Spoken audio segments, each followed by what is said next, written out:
The Justin Herbert conversation has always been an interesting one because it feels like you're either on one side or the other. It's either you think he's an elite quarterback or you don't and you think he's overrated. I'm more on the side of I think he is an elite quarterback, and I think there are some wrongful narratives maybe being thrown out there for Justin Herbert. So let's go ahead and talk about those. And I feel like I really saw that with my last video, my Bo Nix video, if you want to go ahead and check that out after this video.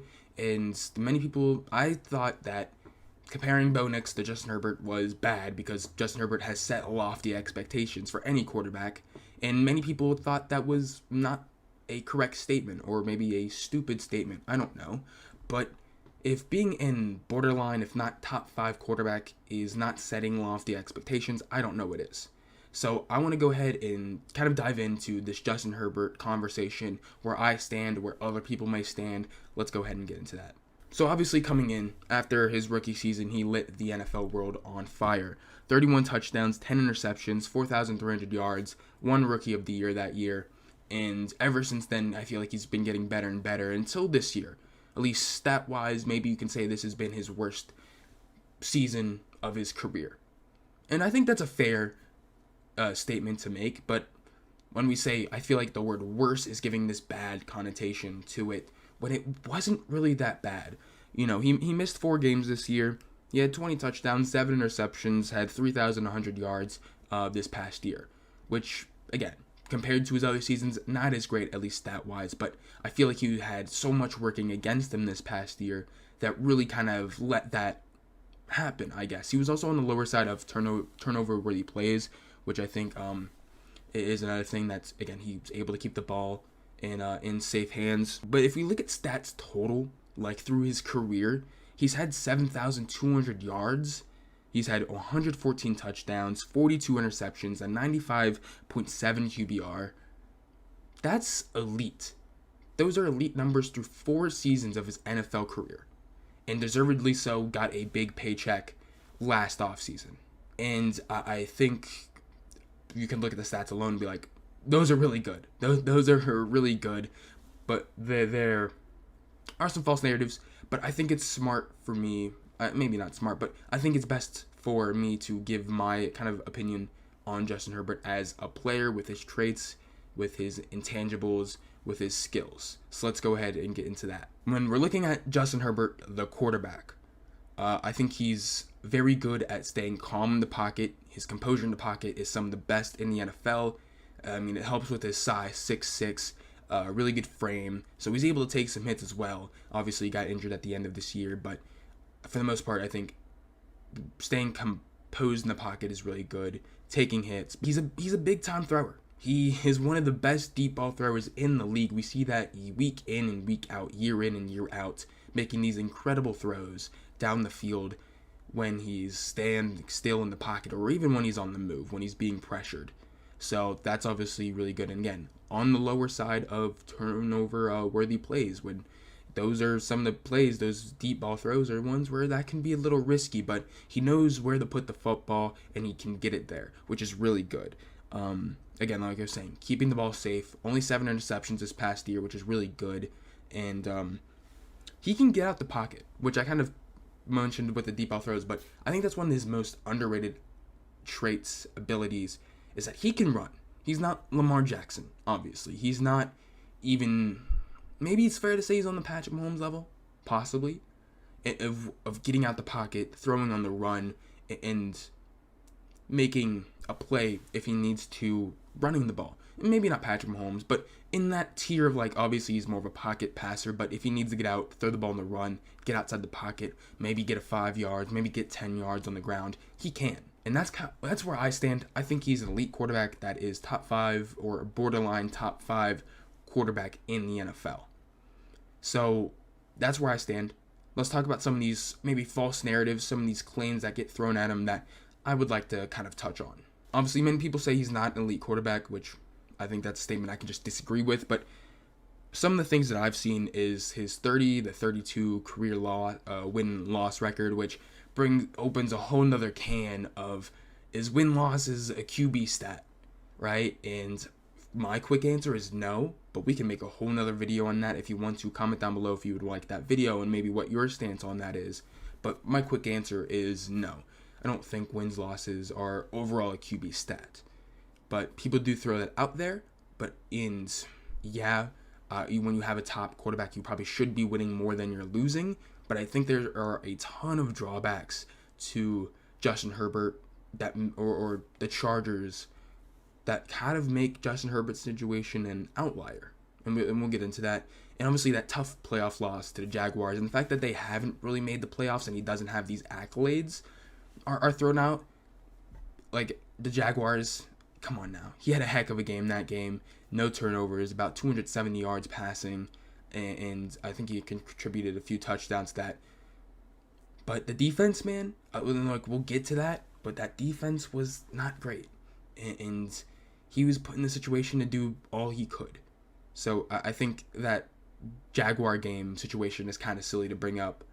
And like I was saying, the accolades, he doesn't have an MVP. He doesn't have a Super Bowl, which obviously in general is really hard to win. But he is a Super Bowl caliber quarterback. So that's kind of where I stand on that. And no, obviously not MVP when you're playing Patrick Mahomes and all these other guys, Josh Allen. That's hard. It really is hard to win MVP in this league. And that's where I stand with that, the accolades, and I guess not making the playoffs. But again, I think there's so much more other than Justin Herbert that's contributing to that, because I think Justin Herbert's doing almost all he can to get the Chargers to the playoffs. So let's go ahead and talk about the Chargers' drawback overall as a team that I think is ultimately holding Justin Herbert back from success. The receiving core, I think, is one of the biggest things that people mention. Obviously, it's easy to see. It really is. Because, you got Keenan Allen. You had Keenan Allen, who was your most consistent receiver, who obviously is one of the best receivers in the NFL.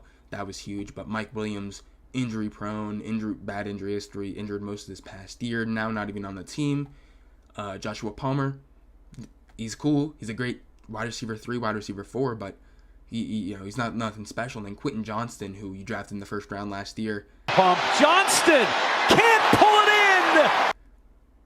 He's just been disappointing, very disappointing as a receiver, and hopefully you're hoping that he makes that jump to honestly receiver 1 for your team, because you're really gonna need that. Because you have Vlad McConkey now, you drafted Brendan Rice and also Cornelius Johnson, but now Keenan Allen and Mike Williams aren't there. That is a young core of receivers that are really gonna have to step up. So we'll see how that plays out, but when we're talking about the last few years, the receiving core has not been great. The running game, especially last year, has really gone downhill. Eckler has lost his juice. He's not the same Eckler we saw just a few years ago.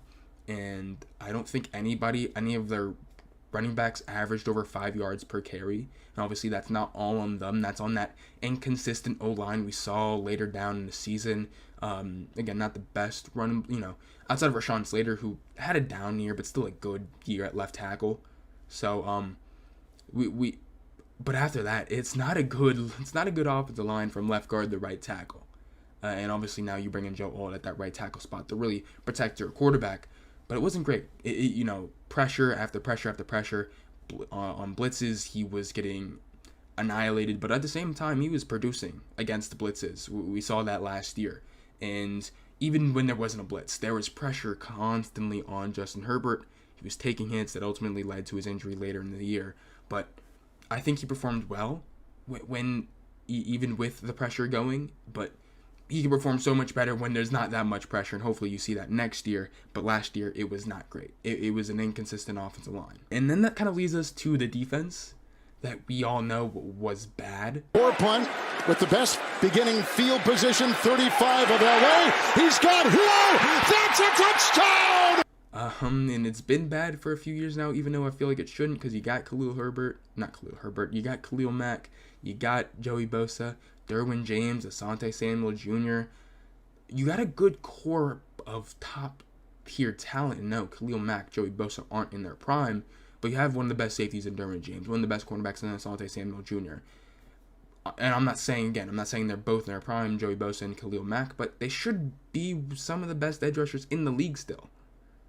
And that should be a elite edge rusher duo, but it's not. And you're going to have those games where Khalil Mack gets 6 sacks for some reason, but it's not consistent throughout the whole season.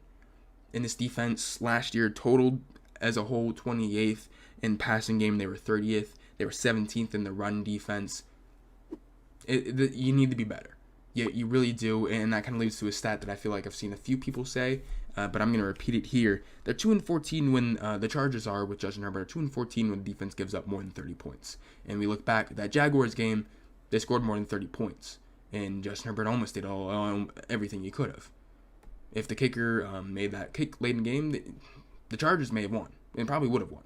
But they're 28-16 when the defense gives up less than 30 points. So that's a big, just different end of the spectrum type of thing, where it's like this defense really needs to step up. And I think they're one of the main reasons, and we can say that they're letting Justin Herbert down. And so I think that's what they got to realize, and hopefully with the coaching change now with Harbaugh, that this defense takes a step up, this running game takes a step up, right? And obviously now you have Greg Roman in there, so that running game hopefully kind of finds that rhythm again that we saw in Baltimore just a few years ago. And it just hopefully feels like the Chargers are rejuvenated after this coaching change, because Brandon Staley was not the guy. He was a defensive-minded head coach, but had one of the worst defenses in the NFL. Make that make sense? I don't know. So that's kind of where I stand on the drawbacks and what's been letting Justin Herbert down, because he cannot control all of this. He really can't, and he's out here doing the best he can. That leads me to kind of my final thing here, is that I think Justin Herbert is a borderline, if not top 5 quarterback, an elite quarterback, a Super Bowl caliber winning quarterback, or Super Bowl winning caliber quarterback. And I think he is carrying this Chargers team when he's on the field, and his carrying is just not enough. And when you're saying a quarterback is carrying, you should not be expecting any more. There's no need to expect more when he's doing all he can to help this Chargers team win, and it's not working. And you spent a lot of money with this quarterback, as you should. You cannot let that quarterback just go. You can't let that quarterback leave, because this is a you got a really good quarterback. And obviously so many people were hating on him when he was coming into the league. Well, he's proved those doubters wrong, and now he has even more doubters to prove wrong, which I think looking back from this coming year, we're going to have that question, those conversations about Justin Herbert being a top 5 quarterback, and they're going to be more on the positive side, in my opinion. So that's where I stand on Justin Herbert. That's where I stand on the conversation with that. Go ahead, comment down below what's your thoughts on Justin Herbert in the Los Angeles Chargers. Where do you stand on this conversation? And I'll see you guys next time. Don't forget to like, subscribe, and share. I'll see you guys next time. Peace out.